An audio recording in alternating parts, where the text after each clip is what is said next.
சனி பகவான் வக்ர பயிற்சி அடைஞ்ச காலகட்டத்தில் மிதுன ராசியில் பிறந்த நண்பர்களுடைய வாழ்க்கையிலையும் வாழ்வாதாரத்திலையும் இந்த பிரபஞ்சம் எந்த மாதிரியான ஒரு மாற்றங்களை தரப்போகுதுன்றது பற்றி தானுங்க ஆதாரபூர்வமாக இந்த பதிவில் நம்ம பார்க்க போகிறோம். ஜூன் மாதம் 19ஆம் தேதி ஆனி மாதத்துக்கு 5ஆம் தேதி சனி பகவான் வக்ரம் அடைந்தார். நவம்பர் மாதம் 4ஆம் தேதி வரை ஐப்பசி மாதம் 18ஆம் தேதி வரை சனி பகவானுடைய வக்ர பயிற்சி காலம் 139 நாட்கள். இந்த 139 நாட்களில் மிதுனராசி நண்பர்கள் என்ன செய்யணும், என்ன செய்யக்கூடாது, எப்படி இருக்கணும், எப்படி இருக்கக்கூடாதுன்றது பற்றி தானுங்க முழுமையாக இந்த பதிவில் நம்ம பார்க்க போகிறோம். அதுபோக 9 கிரகங்கள் இருக்குது அப்படின்னாலும் 5 கிரகங்கள் மட்டும்தான் வக்ரம் அடையுது. ராகு கேது வக்ரம் அடைகிறது இல்லைங்களா அப்படின்ற ஒரு வார்த்தை வரலாம். ராகு கேது கிரகண காலத்தில் மட்டும்தான் வக்ரம் அடையும். அதுபோக சூரிய பகவானோ சந்திர பகவானோ வக்ரம் இல்லைங்க. அப்போது கிரகங்களில் 2 விதம் இருக்குதுங்க. உள் சுற்று கிரகங்கள் இருக்குங்க, வெளி சுற்று கிரகங்கள் இருக்குது. உள் சுற்று கிரகங்கள் அப்படின்றது நமக்கு புதன் சுக்கிரன், இந்த 2 கிரகங்கள் மட்டும்தான் உள் சுற்று கிரகங்கள். நிறைய பேர் படிச்சிருப்பீங்க. அப்போது வெளி சுற்று கிரகங்கள் அப்படின்னா செவ்வாய், குரு, சனி வெளி சுற்று கிரகங்கள். அப்போது இந்த குருவுடைய வக்ரமும் சனியுடைய வக்ரமும் மட்டும்தான் மேஜராக நம்ம பார்க்குறோம். குருவுக்கும் சரி சனிவுக்கும் சரி குரு பகவான் இருக்கிற இடத்துல இருந்து 5வது பாவகத்துக்கு சூரியன் வரும் பொழுது குரு பகவான் வக்ரம் அடைவார். அதே மாதிரி தான் சனி பகவான் எங்கே இருக்காரோ சனி பகவானுக்கு 5வது பாவகத்தில் சூரியன் வரும் பொழுது சனி பகவான் வக்ரம் அடைவாங்க. அப்போது 9வது பாவகத்தில் அதே சூரியன் வரும் பொழுது குருவுக்கும் சரி சனிக்கும் சரி 9வது பாவகத்தில் அதே சூரிய பகவான் வரும்போது சனியும் சரி குருவும் சரி வக்ர நிவர்த்தி ஆவாங்க. அப்பேற்பட்ட வக்ரம் நமக்கு ஜூன் 19ஆம் தேதி வாக்கிய பிரகாரம் நடந்தது. இது மிதுனராசி நண்பர்களுக்கு சாதகமாக இருக்குமா அல்லது பாதகமாக இருக்குமா? பொதுவாக மிதுனராசி நண்பர்களுக்கு இதுக்கு முன்னுக்கு ராசிக்கு 11வது பாவகத்தில் குரு பகவான் இருந்தார். ஓரளவுக்கு சாதகமான ஒரு காலமாக இருந்ததுங்க. இப்போ ராசிக்கு 12வது பாவகத்தில் குரு பகவான். ஏன்னா குரு பகவானை ஏன் மிதுனராசி நண்பர்களுக்கு நம்ம முக்கியத்துவம் அதிகமாக கொடுக்குறோம் அப்படின்னா, ராசிக்கு தொழில் ஸ்தானாதிபதி குரு பகவான் தான், திருமண ஸ்தானாதிபதியும் குரு பகவான் தான். இதுக்கு முன்னாடி ஓஹோன்னு இல்லைனாலும் ஓரளவுக்காவது மிதுனராசி நண்பர்கள் வாழ்ந்துருப்பாங்க, நல்லது நடந்திருக்கும். காசு பணம் இருக்குதோ இல்லையோ கணவன் மனைவிக்குள்ளார நிம்மதி சந்தோஷம் இருந்திருக்கும். அப்போது குரு பகவான் திருமண ஸ்தானாதிபதியாகவும் வராரு, தொழில் ஸ்தானாதிபதியாகவும் வராரு. 12வது பாவகத்தில் மறைவு ஸ்தானத்தில், அதுபோக அவர் பகையாக இருக்கக்கூடிய காலகட்டத்தில் தொழில் ஸ்தானத்திலையும் கொஞ்சம் பொருளாதாரத்தில் பாதிப்புகள் கொடுத்துக்கிட்டு இருக்கோம். அதுபோக மன வாழ்க்கையிலையும் ஒரு சில பாதிப்புகள் கொடுத்துக்கிட்டு இருந்திருக்கும். இப்போ இந்த நேரத்தில் நமக்கு சனி பகவான் வக்ரம் அடைகிறார் அப்படின்னா, சனி பகவான் யாருன்னா 8 கிரகம், அதுபோக 9 கிரகம். 9 கிரகம் நம்ம என்ன சொல்லுவோம்னா பிதிரு ஸ்தானாதிபதினு நம்ம சொல்லுவோம். அப்போ அந்த பிதிரு ஸ்தானாதிபதினு சொல்லக்கூடிய சனி பகவானுக்கு யார் சாரம் கொடுத்துருக்கிறார்னா குரு பகவான் தான் சாரம் கொடுத்துருக்கார். இப்போ உங்களுக்கு புரிய நினைக்கிறேன். குரு பகவானை பற்றி நான் ஏன் சொன்னேன் அப்படின்றது இப்போ உங்களுக்கு புரிய நினைக்கிறேன். ஏற்கனவே சனி பகவானுக்கு குரு பகவான் ஜென்ம எதிரி. அப்போது சனி பகவானுக்கு குரு பகவான் நட்சத்திரமும் கொடுத்துருக்காரு, அதுபோக 12வது பாவகத்தில் மறைந்து பகையாமல் இருக்கார். அப்போ நமக்கு இந்த சனி வக்ரம் சாதகமாக இருக்குமா? கொஞ்சம் பாதகமாக தான் இருக்கும். ஷேர் மார்க்கெட்டில் இன்வெஸ்ட்மெண்ட் பண்ணுறேன், வெளி மாநிலங்களில் போயிட்டு லாட்ரியை வாங்கிட்டு வரேன், இந்த மாதிரி விஷயங்கள் செய்தீங்கன்னா சாமி சத்தியமாக நஷ்டமாயிடும். அதில் எவ்விதமான ஒரு மாற்று கருத்தும் கிடையாது. ஏன் அப்படின்னா தனஸ்தானாதிபதி அப்படின்னு சொல்லக்கூடிய சந்திர பகவானுடைய சாரத்தில் தான் தொழில் ஸ்தானாதிபதினு சொல்லக்கூடிய குரு பகவான் இருக்கார். ரோகிணி நட்சத்திரத்தில் இருப்பாருங்க குரு பகவான் தற்சமயத்துக்கு. அந்த குரு பகவான் 12வது பாவகத்தில் இருக்கக்கூடிய தருணத்தில் குரு பகவானுடைய சாரம் வாங்கி அவர் வக்ரம் அடைஞ்ச ஒரு காலகட்டம் சனி பகவான் வக்கரத்தில் இருந்து மிதுன ராசிக்கு 11வது பாவகம் 11வது பாத்தியம் சொல்லக்கூடிய இடத்துல தான் சனி பகவானுடைய முதல் பார்வைப்படுது. அப்போ லாபத்தை குறைச்சிப்படும். நான் இண்டிவிஜுவலாக பிஸ்னஸ் பண்ணிகிட்டு இருக்கிறேனுங்க. நான் 4 பேருக்கு 40 பேருக்கு வேலை கொடுத்துக்கிட்டு இருக்கிறேனுங்க. நான் 40 பேருக்கு வேலை கொடுத்ததோடு இருக்கக்கூடாது, 400 பேருக்கு வேலை கொடுக்கணுன்னு ஆசை இருக்குதுங்க. சந்தோஷம், நல்லது. 400 பேருக்கு இல்லை, 4000 பேருக்கு நீங்கள் வேலை கொடுக்குறவங்களா வரணும். ஆனால் அதுக்கான நேரம் இது கிடையாது. அது ஃபர்ஸ்ட் ஆஃப் ஆல் தெரிஞ்சுக்கோங்க. அதுபோக சொந்தமாக பிஸ்னஸ் ஸ்டார்ட் பண்ண போகிறேனுங்க. ஏற்கனவே நீங்கள் தொழில் செய்துக்கிட்டு இருந்தால் அதிகப்படுத்தணும்னு நினச்சிங்கன்னா அதுக்கான நேரம் இது இல்லைங்க. இல்லை நான் புதுசாக தொழில் செய்யணும்னு நினைக்கிறேனுங்க அப்படின்னா நீங்கள் செய்யுங்க, சந்தோஷம். பொதுவாகவே மிதுனராசி நண்பர்களுக்கு உண்டான குணமே அதுதான். நான் ஒருத்தர்கிட்ட போய் வேலை செய்கிறத விட ஒருத்தருக்கு வேலை கொடுக்கணும் அப்படின்னு நினைக்கக்கூடிய குணம் மிதுனராசியில் பிறந்தவங்களுக்கு அதிகமாகவே இருக்கும். ஏன்னா மிதுனராசியில் வரக்கூடிய நட்சத்திரங்கள் அந்த மாதிரி. முதல் நட்சத்திரம் மிருகசீரிச நட்சத்திரம் வரும், 3வது பாதம் 4வது பாதம் வருங்க. மிருகசீரிச நட்சத்திரத்துக்கு அதிபதி செவ்வாவாக இருந்தாலும் மிருகசீரிச நட்சத்திரத்துக்கு அதிதேவதை இந்திரன். அதன் பிறகு வரக்கூடிய திருவாதிரை நட்சத்திரத்துக்கு அதிபதி ராகுவாக இருந்தாலும் திருவாதிரை நட்சத்திரத்துடைய அதிதேவதை யாருன்னு பார்க்கும்போது சிவன்.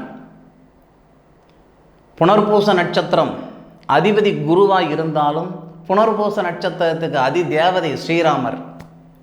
அப்போது அந்த ஆதிக்கம் கொஞ்சமாவது இந்த மிதுனராசி நண்பர்களுக்கு இருக்க தான் செய்யும். சரி, இதெல்லாம் ஒரு புறம் இருக்கட்டும். ஏற்கனவே தொழில் செய்துக்கிட்டு இருக்கிறவங்க அதிகமாக நீங்கள் முதலீடு போட்டு மீண்டும் அதிகமாக உங்களுடைய தொழிலை அதிகப்படுத்தணும்னு நினச்சிங்கன்னா இந்த சனி பகவான் வக்கரத்தில் இருக்கும் பொழுது செய்ய வேண்டாம். ஏன் அப்படின்னா சனி பகவான் குருவுடைய சாரம்.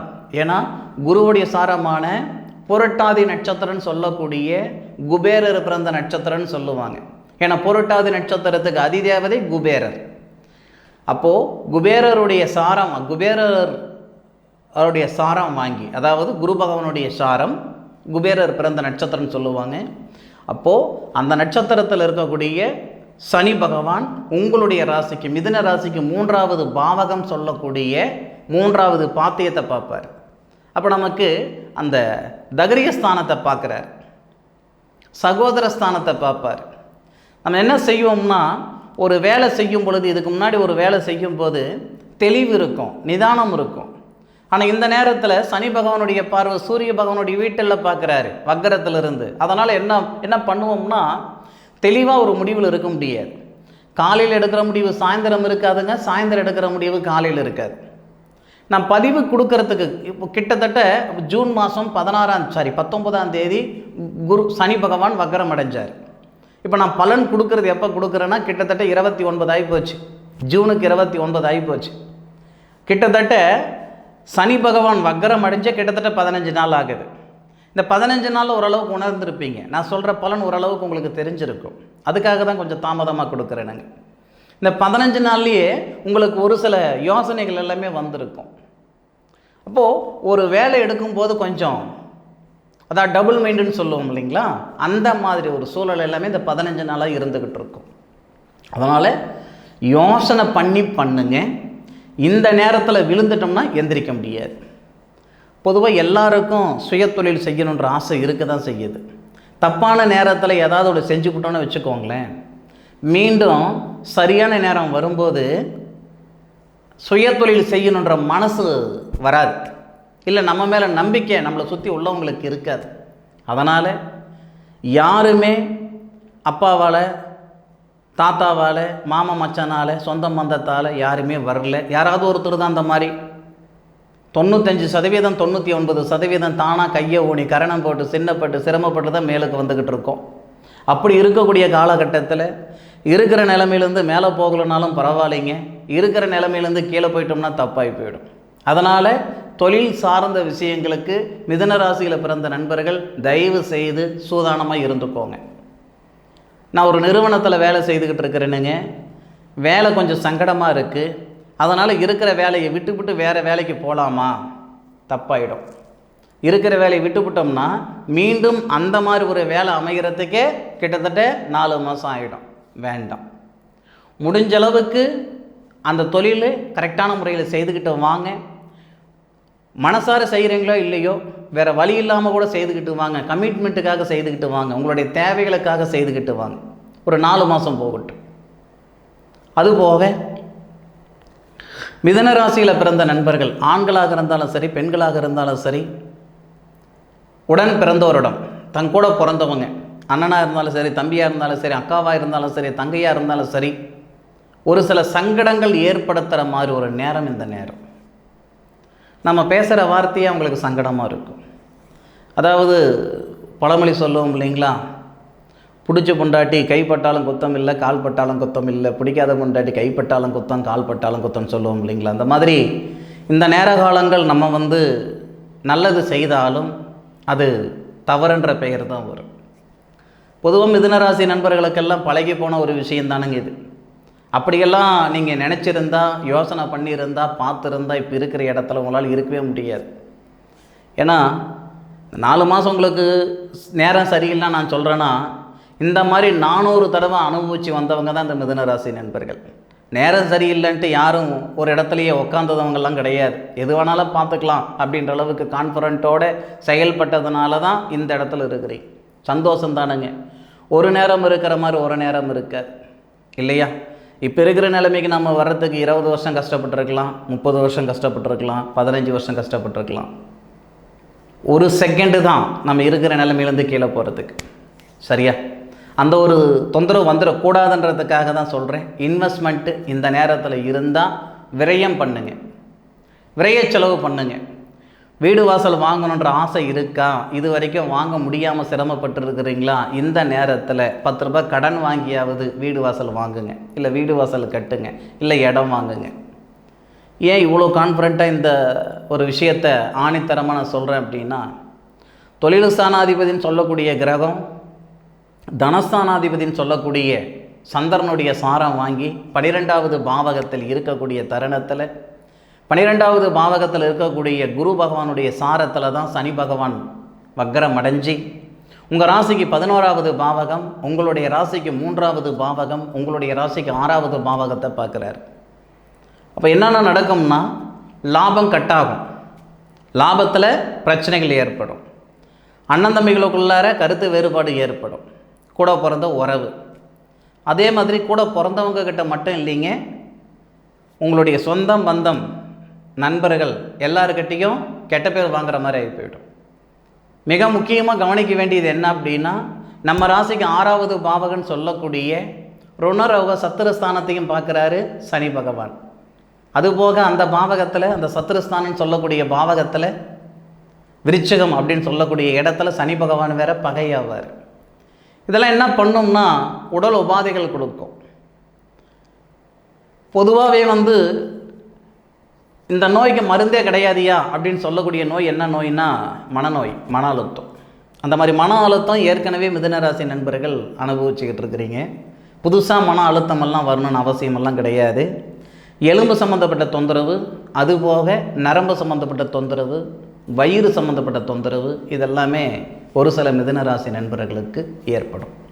சரி, கெட்ட நேரம் இருக்குது அப்படின்னா அந்த கெட்ட நேரத்தில் என்ன செய்யணும்னு இருக்குது, என்ன செய்யக்கூடாதுன்னு இருக்குது. யாருக்கிட்டையாவது காசு பணம் கொடுத்தோமா வாங்க முடியாது. ஷேர் மார்க்கெட்டில் காசு பணம் போடுறோமா வாங்க முடியாது. இந்த மாதிரி செயல்கள் வேண்டாம். மனை வாங்குங்க. இல்லையா, ஒரு பக்கம் பணம் வருது அப்படின்னா கடனை கட்டிடுங்க.